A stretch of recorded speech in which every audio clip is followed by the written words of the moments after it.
नमस्कार मित्रांनो, इथून पुढे आपण प्रॅक्टिकली डिझाईन करायला शिकणार आहोत. त्यात 3 प्रकार येतात. एक म्हणजे डिजिटल बॅनर, दुसरे म्हणजे मल्टीमीडिया बॅनर आणि तिसरे म्हणजे प्रिंट बॅनर. तर यात बेसिक डिफरन्स काय आहे? डिजिटल बॅनर बनवताना डिझाईनची साईज जी असते ती तुमच्या मनाप्रमाणे तुम्ही घेऊ शकता. समोर तुम्हाला बोर्ड दिसतोय, ह्या बोर्डची साईज मी 2000 बाय 2000 पिक्सेल अशी घेतली आहे आणि 300 रिझोल्युशन घेतलंय. पण ज्यावेळेस मल्टीमीडिया असेल किंवा प्रिंट मीडिया असेल त्यावेळेस तुम्हाला डिसाइडेड म्हणजे कस्टमरचा किंवा एंड युजरचं जी रिक्वायरमेंट आहे त्यानुसार साईज घ्यावी लागते.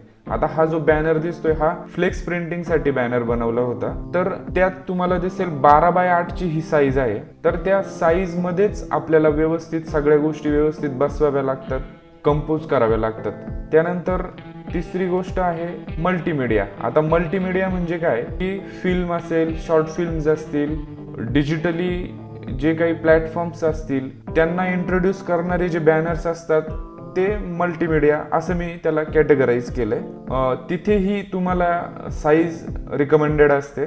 आणि जे तुमचे रेग्युलर बॅनर्स असतात, आता तर असा ट्रेंड आलाय की मल्टीमीडिया आणि डिजिटल मीडिया हे दोन्ही एकच झालेत. म्हणजे वाढदिवसाचं बॅनर बनवायचं असेल तरी ते अगदी फिल्म पोस्टर साठी बनवलं जातं. मात्र ते प्रत्येकाला आवडेलच असं नाही, त्यातही वेगवेगळ्या व्हरायटीज तुम्हाला द्याव्या लागतात. काही लोकांना सोबर डिझाईन्स आवडतात, काही लोकांना क्रिएटिव्ह डिझाईन्स आवडतात, तर काही लोकांना सिनेमॅटिक डिझाईन आवडतात. आपण आपल्या मनाने डिझाईन करायच्या अगोदर ह्या 4-5 प्रकारच्या डिझाईनचे रेफरन्स तयार ठेवून ते कस्टमरला देणं हे जास्त योग्य राहील, जेणेकरून तुमचाही वेळ वाचेल आणि कस्टमरलाही त्याचा जी काही डिझाईन आहे ती वेळेवरती पोहोच होईल. तर आपण मात्र सगळ्या प्रकारच्या डिझाईन शिकणार आहोत. सुरुवात आपण एका बेसिक डिझाईन पासून करणार आहोत आणि जे काही इथून पुढे लेक्चर्स होतील त्यात पहिले काही लेक्चर्स आपण डिजिटल मीडियाच्या बॅनर साठी घेणार आहोत. त्यानंतर आपण मल्टीमीडियाचे बॅनर्स असतील म्हणजे फिल्मचे पोस्टर्स असतील, सिनेमॅटिक बर्थडे बॅनर्स असतील ते कसे बनवायचे या संदर्भात माहिती घेणार आहोत. आणि त्यानंतर उरलेल्या शेवटच्या लेक्चर मध्ये आपण प्रिंट मीडिया मध्ये कसं काम करतात या संदर्भात माहिती घेणार आहोत किंवा प्रिंट मीडियाचे डिझाईन्स बनवायला शिकणार आहोत.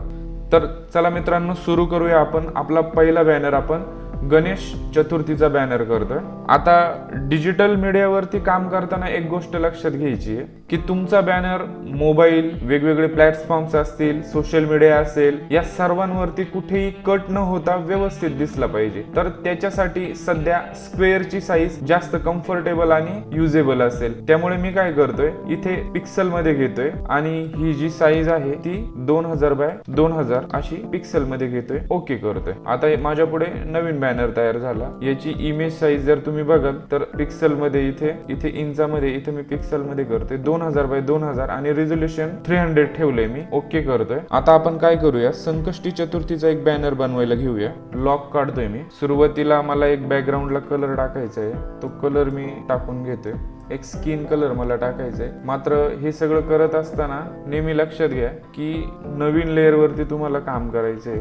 एक स्किन कलर मी टाकला. त्यानंतर मला काय करायचंय, गणेशजींची मूर्ती पाहिजे मला. ही एक इमेज घेतोय मी. कटिंग करायला 1 सिंगल कलर असल्यामुळे मला मॅजिक वॉन्ड टूलने सोपं जाईल. डिलीट करतोय, फक्त Ctrl+D करतोय. आता इथलं नाव मला काढून टाकायचं तर ते मी फक्त सिलेक्ट करून डिलीट करेल. अशा पद्धतीने तुम्ही इमेजचं सिलेक्शन केलं, इमेज मूव्ह केली. आता मी काय करतोय, फिल्टर मध्ये जाऊन इथं कलर इफेक्ट्स वेगवेगळे निक कलेक्शनचे, तर ते मला चेक करायचे.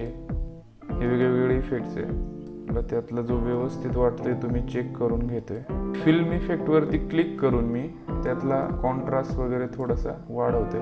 ओके केलं. इमेजचे चेंजेस तुम्हाला दिसतील. त्यानंतर आपल्याला काय करायचंय, इथे इमेज मध्ये जातो मी परत, ऍडजस्टमेंट आणि लेवल मध्ये जाऊन अजून त्याची इथं चॅनल CMYK चॅनल आहे, इथे थोडीशी ऍडजस्टमेंट करून घेतोय.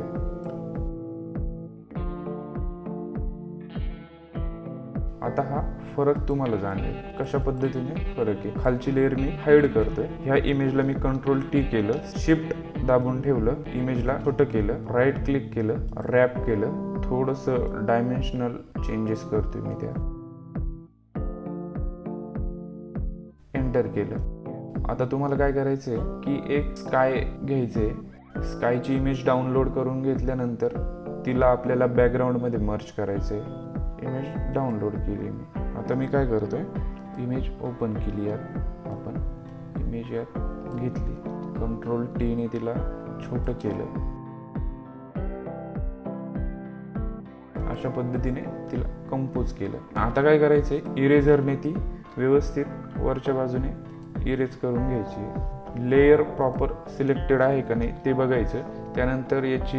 त्यानंतर याचा हार्डनेस आपल्याला 0 पाहिजे. ऑपेसिटी थोडी कमी ठेवायची 70च्या आसपास. आणि ब्रशची साईज अशा पद्धतीने तुम्ही इरेज करून घेतली. सेम पद्धतीने खालूनही इरेज करायचे आपल्याला. ओके, आता काय करायचं आहे तुम्हाला, त्या गणपतीच्या पाठीमागे इमेज आली पाहिजे ती, आणि त्याची ऑपेसिटी थोडी कमी केली.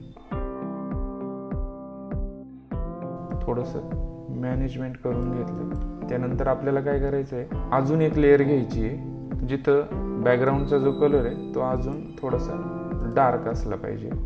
एक व्यवस्थित ब्रश सिलेक्ट करतोय मी. ब्रशची साईज थोडीशी छोटी करतोय. अशा पद्धतीने टेक्स्चर दिलंय आपण त्याला डार्क कलरचं. आता आपल्याला काय करायचं आहे, काही ऑब्जेक्ट्स असतात. फॉर एक्झाम्पल इथे तुम्ही जर केलं तर मी बर्ड्सचा ऑब्जेक्ट घेतलाय, तो डाउनलोड केलाय. तुम्ही आता आपल्या इमेजमध्ये घेतोय. हे खालचं थंबनेल तुम्हाला काढून टाकायचंय. ऑब्जेक्ट ॲड केला, तो व्यवस्थित मॅनेज केला, त्याचं फ्लिप हॉरिझॉन्टल करून त्याची दिशा चेंज केली. तुमचा फारसा गोंधळ होऊ नये म्हणून मी ज्या बिनकामाच्या इमेजेस आहे त्या काढून टाकल्या. आता आपल्याला काय करायचंय, ग्रास घ्यायचं आहे.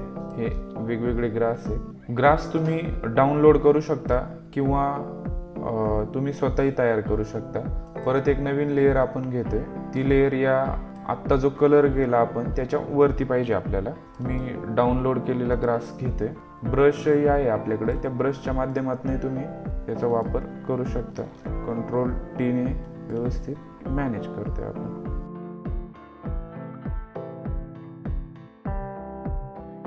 ॲडजस्टमेंट करतोय. ही लेयर आता ग्रासच्या खाली पाहिजे, ग्रास वरतून पाहिजे.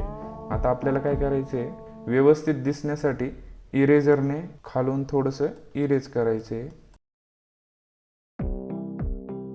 जेणेकरून मूर्ती व्यवस्थित दिसेल. आणि जो ग्रास आहे मित्रांनो, तो ग्रास आपल्याला थोडासा ब्लर करायचा आहे. त्यासाठी फिल्टरमध्ये जाऊन ब्लर ऑप्शन आहे, त्यात गेशियन ब्लरचा ऑप्शन आहे आपल्याकडं. फार जास्त नाही करायचा, नॉर्मली ब्लर करायचं आहे. ओके केलं.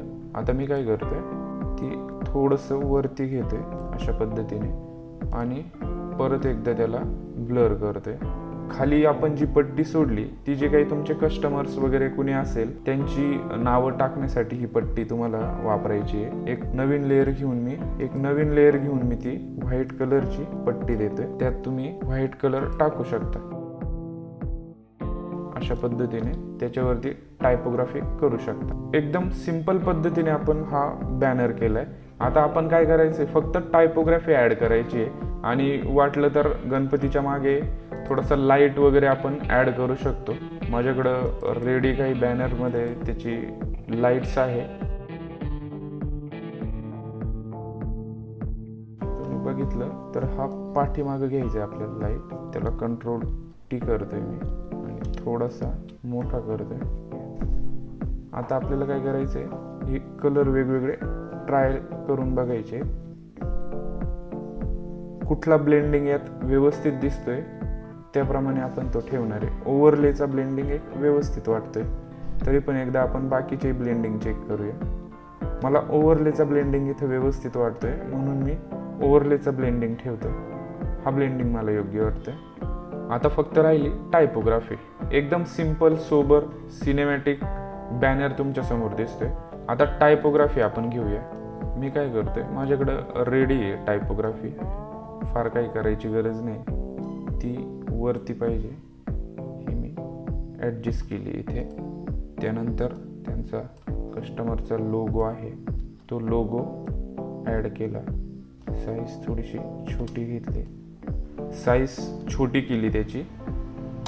एंटर केल्यानंतर सेंटरला सगळ्या गोष्टी व्यवस्थित आता मॅनेज केले आपण ते. आता राहिलं फक्त आपल्याला टायपोग्राफी तुम्ही टाईप करू शकता किंवा ऑलरेडी टाईप असेल तर ती ड्रॅग अँड ड्रॉप करू शकता.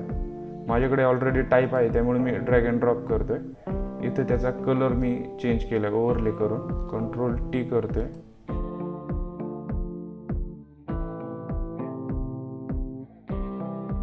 वेगवेगळ्या फॉर्मॅटमध्ये मी डाउनलोड करून घेतले.